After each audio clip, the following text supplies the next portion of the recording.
Thank you, Mr. Speaker. Mr. Speaker, and still I rise, and still I rise. And I rise today, as always, when I address persons in this most sacred place in my heart. I rise as a proud American. I am proud to say that I'm an American. I'm proud to say that I'm American because my foreparents made it what it is. Its greatness can be traced back to 240 years of free labor, free sacrifice. And I'm proud. I wear the tie, indicating that I'm proud. I salute the flag. I say the Pledge of Allegiance. I sing the national anthem. I am proud to be an American, and why wouldn't I be proud, given that my foreparents made it great? The greatness of America resides today on the economic foundation laid by persons of African ancestry. They are the economic foundational mothers and fathers of this country. Now, there are some who say to me, literally, how can you be proud, Al Green, when your foreparents were put into chains, when they were beaten, when women were raped, when they were born into slavery, lived their lives as slaves? How can you be proud? I can be proud because I have the power to forgive. The power to forgive. The power to forgive for all of these transgressions. God has given me this power. I would hope that others could acquire the power to forgive. The power to forgive is the power that will allow you to go on and to do other things. God did not give me, however, the power to forget. Forgive and forget is not a sensible statement of where the heart and mind should be, in my opinion. It is forgive and remember. Forgive all of the transgressions, but remember that they occurred. This is why we can say never again as it relates to certain transgressions. So I forgive, and I love the country, but I don't forget. And today I want to talk about my foreparents. This is a depiction of when they may have arrived on August 20th of 1619. I want to talk about them, and I want to talk about the racism in America today. As we discuss racism in America today, we have to first identify the reasons why Africans were enslaved. Reasons why America enslaved Africans, to be more specific. Remember, I'm the guy who's forgiving. I'm the guy who loves the country, sings the national anthem, but he doesn't forget. Why did America enslave Africans? Here's why. To be a permanent, I think 240 years of enslavement is a pretty good representation of the fact that there was an intentionality that it be permanent. To be a permanent, identifiable, easily recognized among the population. Permanent 240 years of enslavement. Identifiable, the complexion of skin as a methodology by which one could be immediately identified and put in his proper place or her proper place, their proper place. Permanent, identifiable, powerless. There was never the desire to have persons of African ancestry become powerful in this country. It was not there.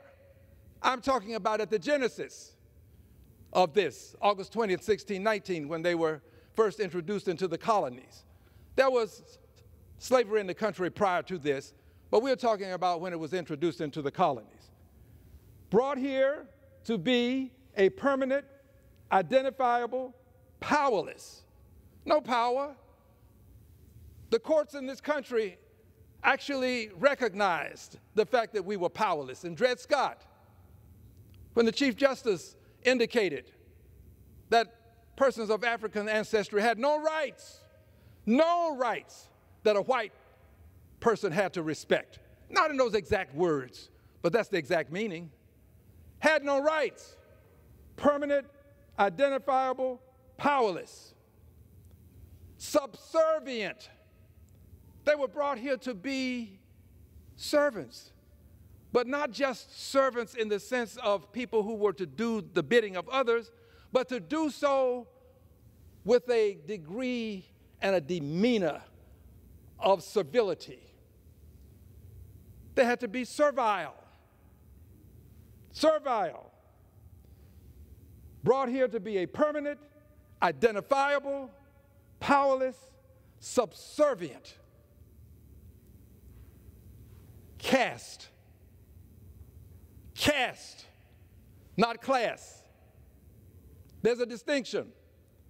Class has to do with a socioeconomic identification. Caste has to do with a hereditary identification, meaning if you were born into this caste, this group,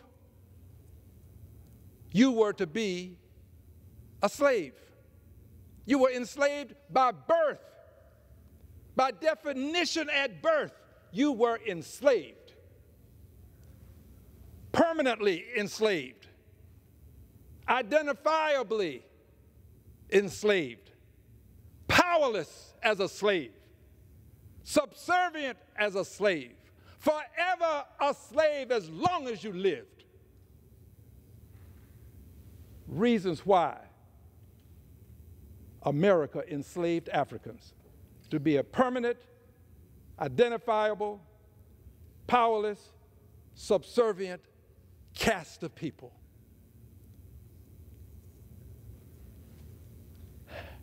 To this day, much of this still exists. To this day, there are still people who treat persons of African ancestry as though they are still powerless and should be subservient, and they belong to this caste. When Dr. King went to India on his pilgrimage, he was introduced at a certain venue. And when he was introduced, it was said to him that he was a part of a caste. Initially, he didn't really, in my opinion, know exactly how to respond to this because he's not been told that he was a part of a caste. But after giving some thought to it, he realized that to a certain extent there was this caste system. So to this day, there's still evidence of people who believe that we should be powerless. Let's examine that.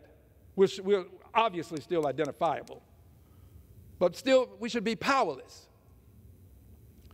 We still have problems accessing the capital that allows one to succeed in society.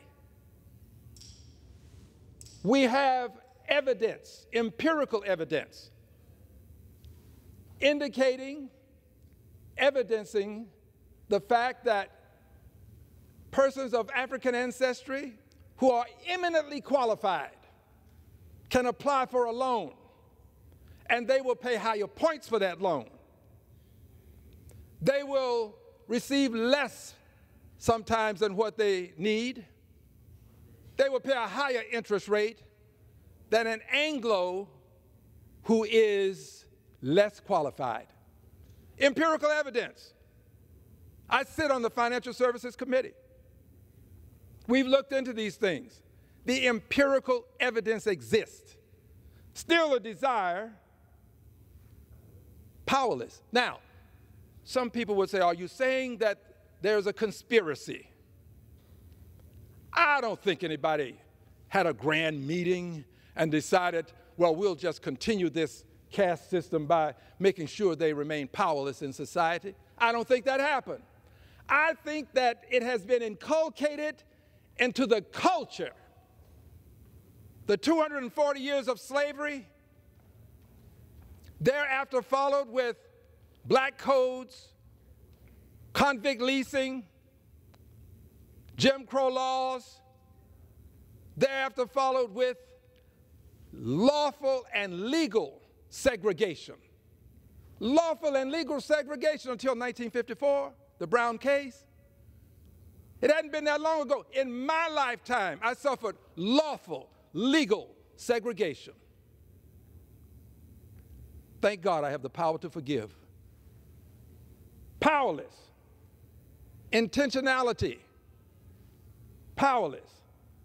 In the culture, it is not going to be eradicated overnight. One court decision will not eliminate 240 years of slavery plus an additional great number of years of lawful segregation. It doesn't eliminate it. And many of the people who suffer from this affliction, they don't know it in the sense that they purposefully do these things, but they happen. 240 years of slavery, thereafter followed with lawful segregation. And now we still suffer as powerless people. I'm going to say more about powerless, but I want to just remind persons that we still are born black in America, still have the identifiable complexion. There are still people who expect us to be subservient, to be more respectful than others. I've seen it myself, wherein an Anglo person can say to a police officer that he or she or they happen to think is doing something inappropriate. Who do you think you are? Give me your badge number. I'm going to report you. The officer accepts it. African American says, who are you? Who do you think you are? It's unacceptable. There's a belief that you cannot challenge the system to the same extent as Anglos. All emanating from the permanent, identifiable, powerless, subservient caste. Now, let's give a supreme, superb example of being powerless. I think this example will speak in ways that many of us have not given consideration to. And I regret to have to bring this example to the attention of the House of Representatives, to the attention of the country, to the attention of the Senate. But here's the example. This building is the Russell Senate Office Building. The Russell Senate Office Building. This building is a symbol of national shame. A symbol of national shame. The Russell Senate Office Building. Taxpayer dollars built it. Taxpayer dollars maintain it. Every taxpayer in this country has a stake in the Russell Senate Office Building. And it's a symbol of national shame. I'm talking about racism in America now. How we learn to tolerate it. But remember this, those who tolerate racism perpetuate racism. Let's talk about the Russell Senate Office Building, named in honor of a self-proclaimed white supremacist.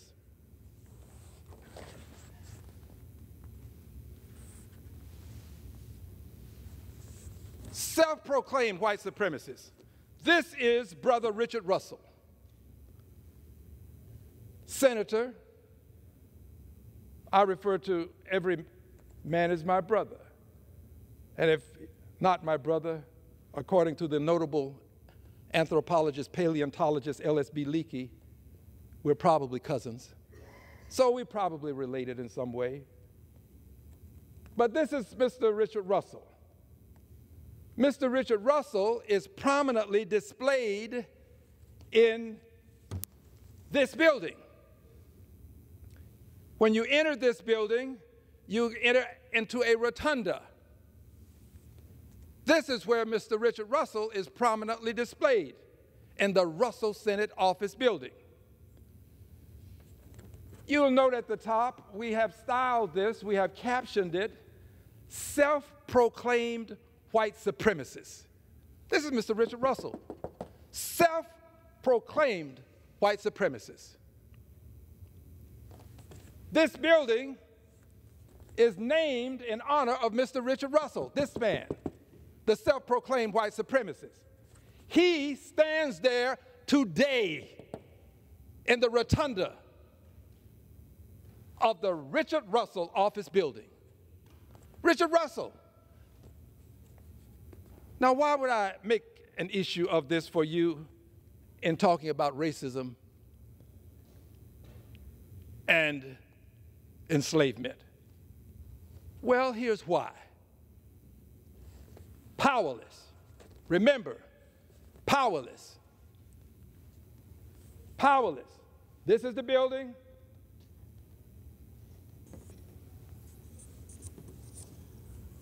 Powerless. We, people of African ancestry, are powerless to remove this man's statue and to remove his name from a building that we support. We are powerless. We can't get it done. The Senate knows that Richard Russell was a bigot and a racist. They probably see him more of a racist than as a bigot, but he was the person who fought anti-lynching legislation. He's the person who fought civil rights legislation. He's the person who co-authored the Southern Manifesto, and he is the person who stands in the rotunda all to himself in the Russell Senate Office Building. Yes, we've asked that his name be removed from the building and that his statue be removed. Just as the Senate has removed names from military bases, the Congress has, House and Senate. Senate can remove that name of Richard Russell. This is Richard Russell, standing in his place of grandeur. But there's more to be said about this.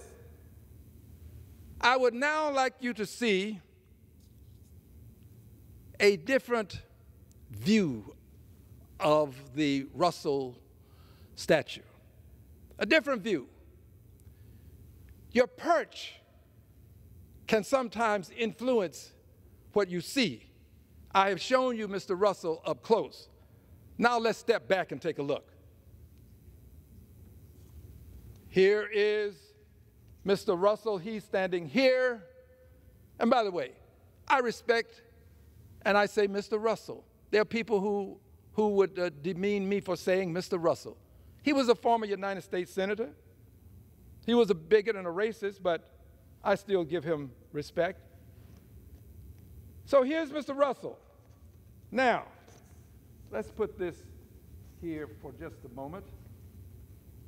There's Mr. Russell. He's here. I hope the camera can pick him up. But here's what you cannot identify that I have to identify for you. Above Mr. Russell, in the Russell Senate Office Building, above Mr. Russell, in these various spaces along this area in the Russell Senate Office Building, are news outlets. Major news outlets. CNN is there. MSNBC is there. Major news outlets. They occupy the space above Mr. Richard Russell. Who can deny that they are aware, that they are sharing space with a self-proclaimed white supremacist? Have they no shame? CNN, have you no shame?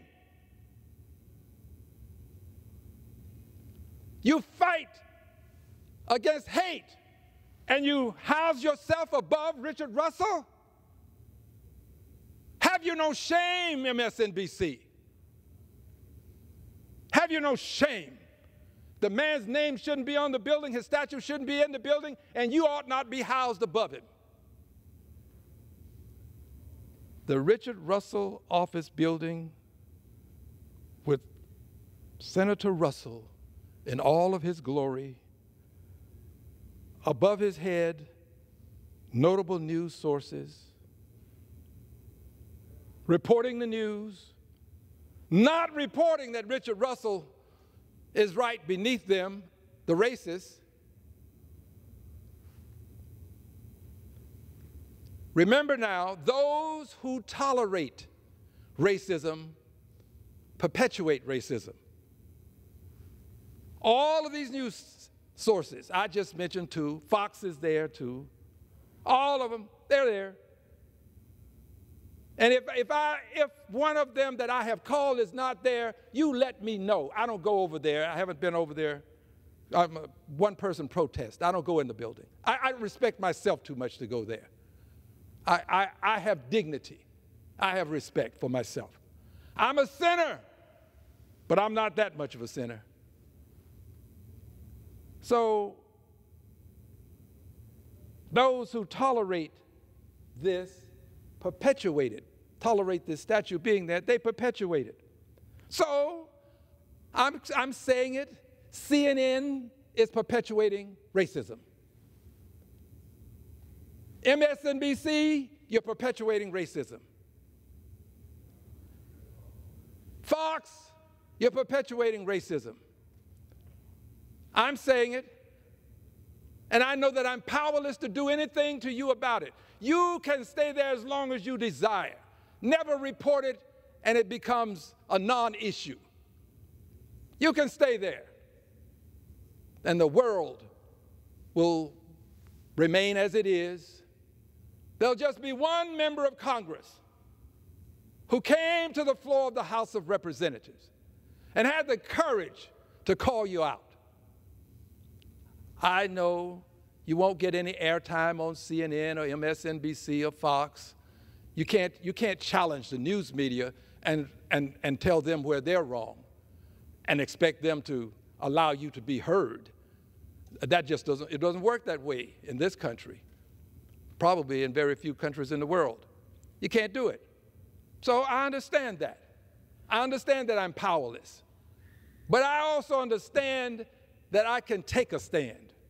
I also understand that I can point out to people that, yes, you can challenge power.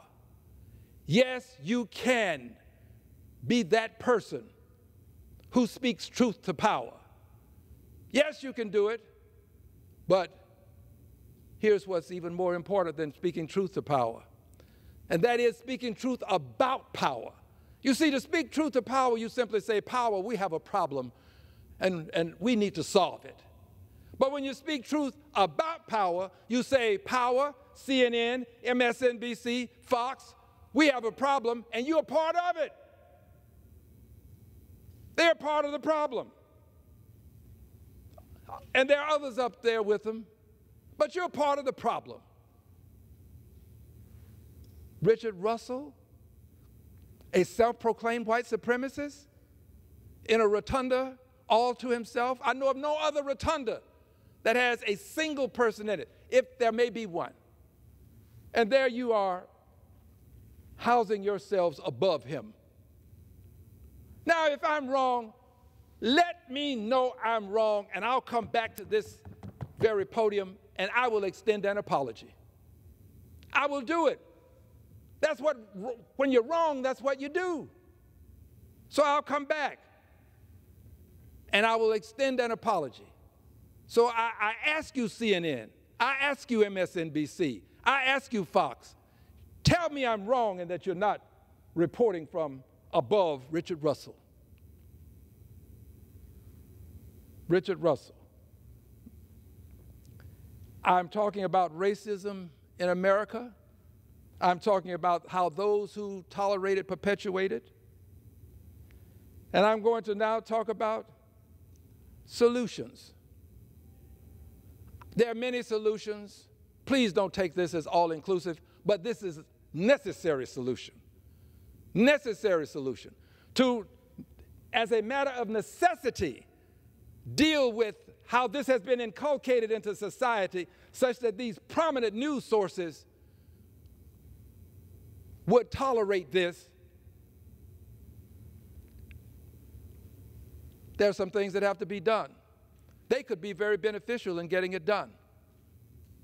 But if they're tolerating this, I don't know to what extent we can count on them. But here's what we have to do. One of the things that we have to do is acknowledge the conscience agenda. Let me remove Mr. Russell for just a moment. He still maintains his place of honor in the Senate, but not here, not while I'm talking. And now we have to acknowledge this conscience agenda, our moral imperative. Here's what we have to do. We have to acknowledge slavery, the horrors of it, but also set aside a day. And by the way, I'm not asking for a holiday with people being paid and off from work. I don't want that. I don't think that we should have that for something as important as this. I don't want it to become something where people are going to have a mattress sale and talk about how you can get a great discount. Slavery Remembrance Day discount. Come on in and get your mattress. I don't want that.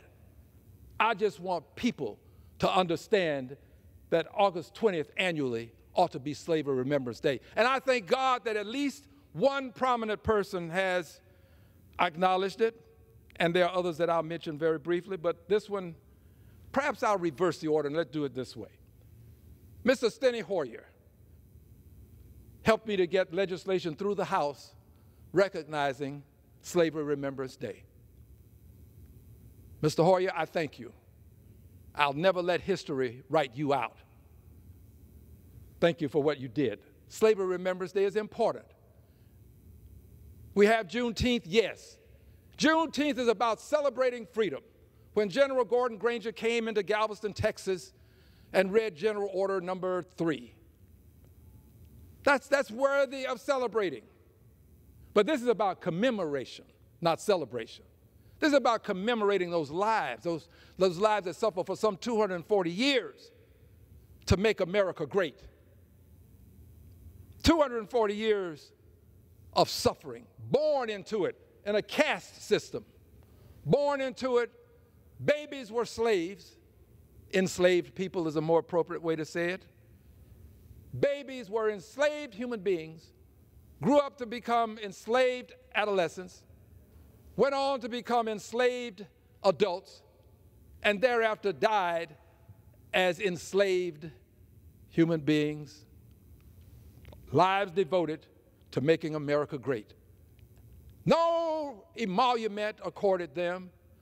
No recompense has been accorded them.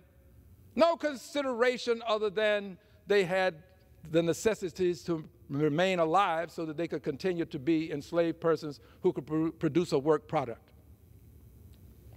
So we should honor this day.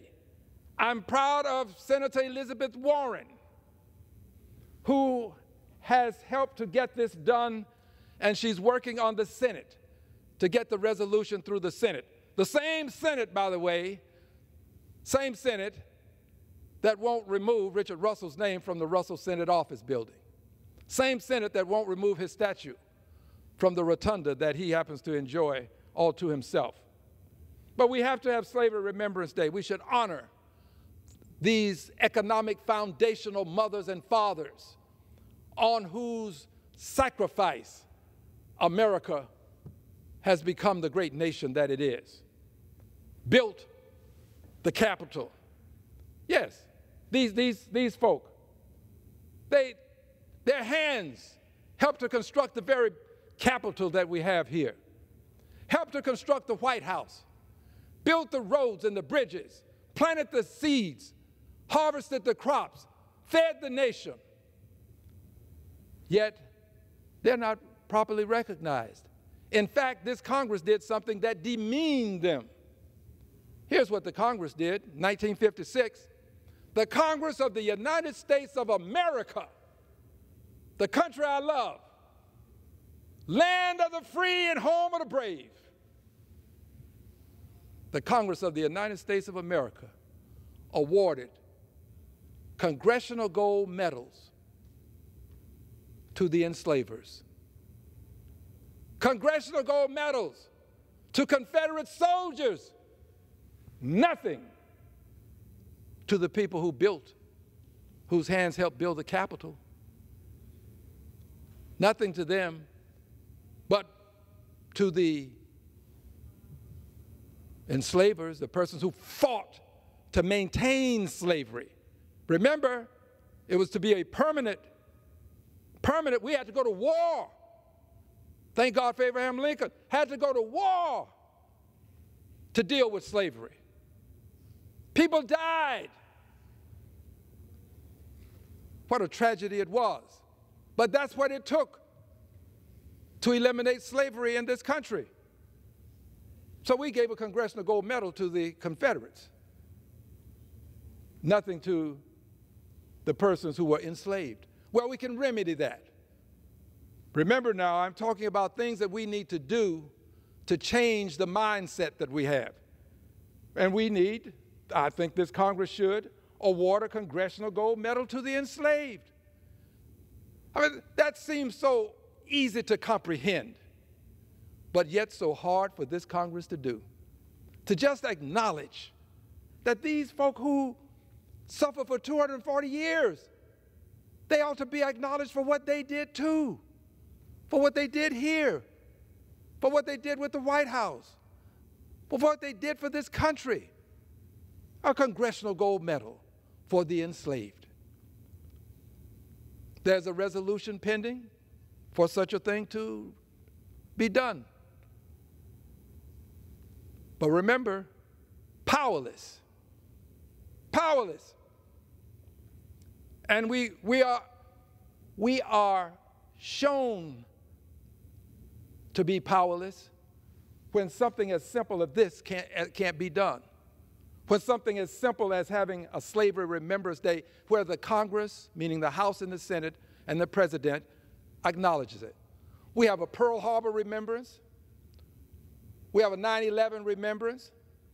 We have a Holocaust remembrance, meaning the President, the House and the Senate recognizes Holocaust remembrance.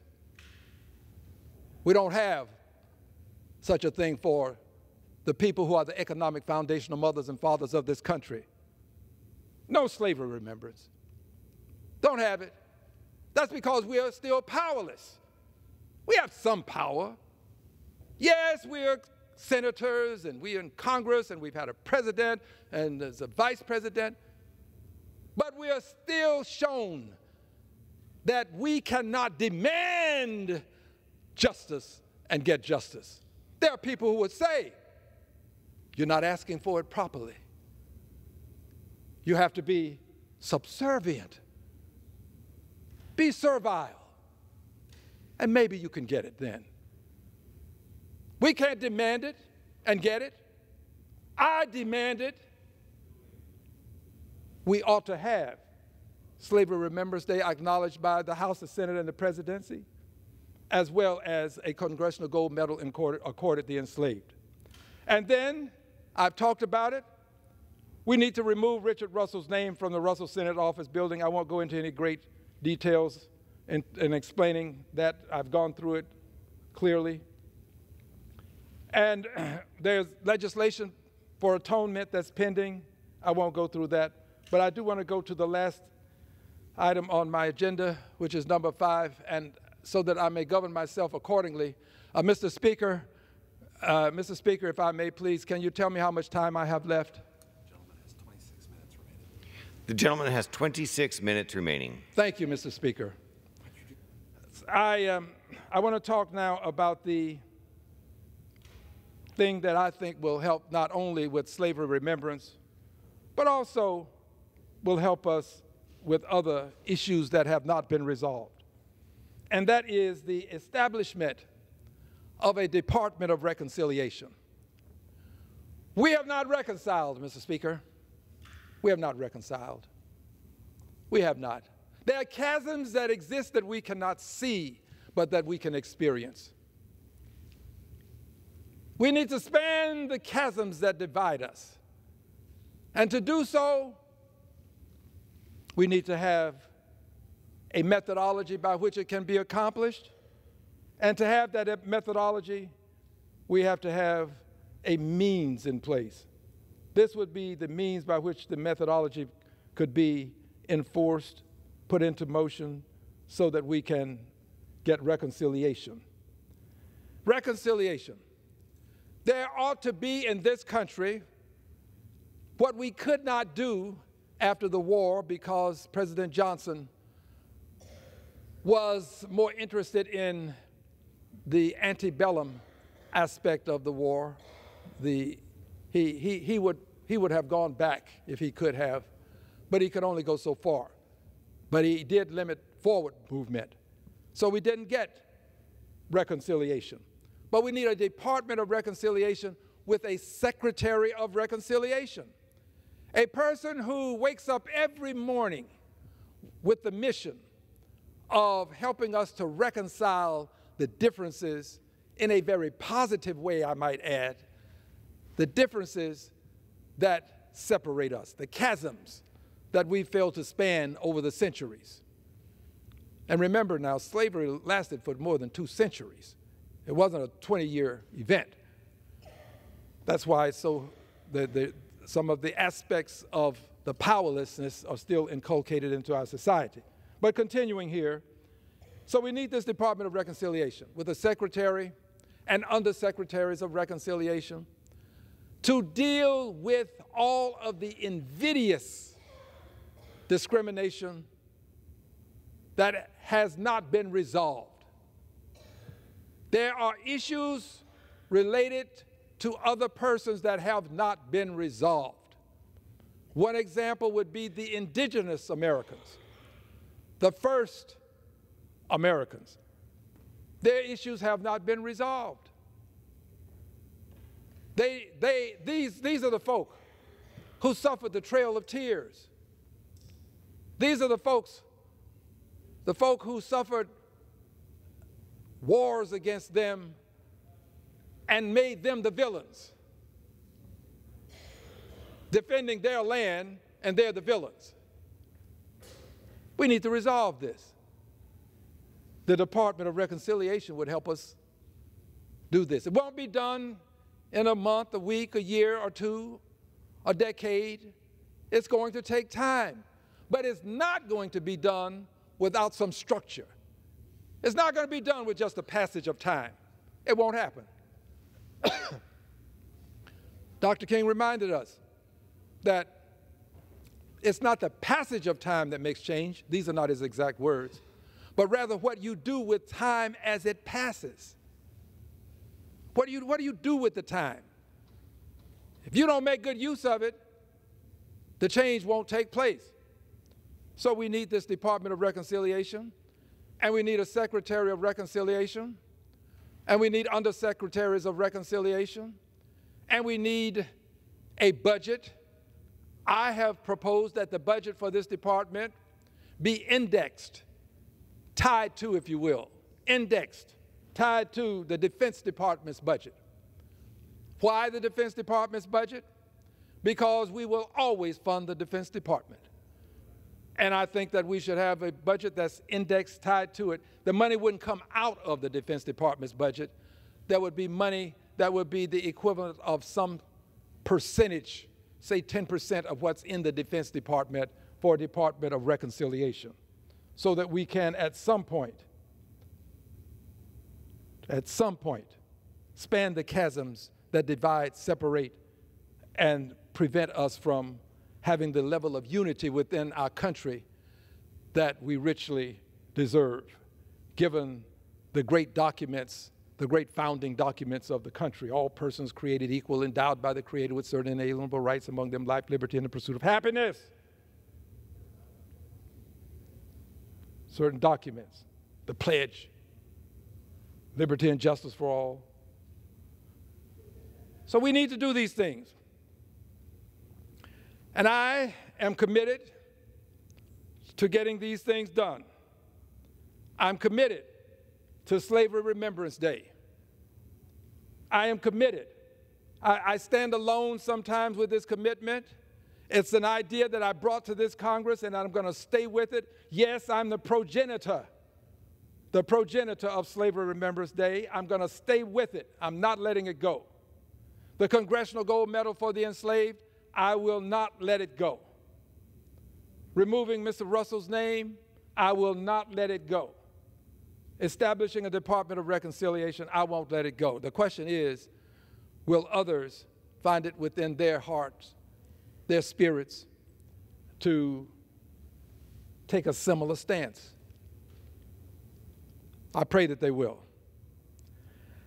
I close with this, Mr. Speaker. Mr. Speaker, we persons of African ancestry have suffered, our ancestors have, and are still suffering from the indignation and humiliation associated with slavery and segregation. We're still suffering from it.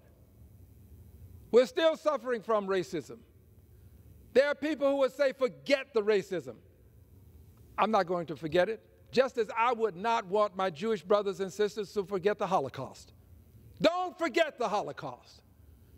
And I won't forget slavery. We're still suffering. And we are suffering because of what I indicated initially, why we were brought to this country. When I say we, I'm talking about my foreparents, why they were brought to this country. They were brought here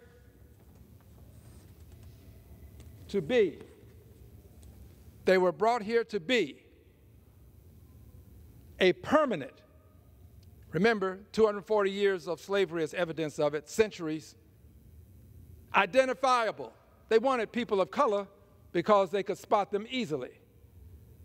Powerless. No power, not recognized. The law recognizes no rights for you as they relate to persons who were Anglo. Subservient, always servile, always humble, always ready to serve, pleading with the master, give me something that I may do for you, master. Caste. Difference between caste and class, remember, class is a socioeconomic condition. Caste is usually hereditary. You're born into it, you live it, you die. We're still suffering from this original reason that enslaved persons were brought to this country. But I believe that we can bend the arc of the moral universe toward justice for African Americans and all other persons who suffer from invidious discrimination. I believe it. I believe we can achieve it. I just know that we have to work hard to get it done. Mr. Speaker, I thank you for the time. I am proud to have stood here, and I proudly move forward with the conscious agenda that I have called to the attention of our country. God bless you, and God bless the United States of America. With that, Mr. Green.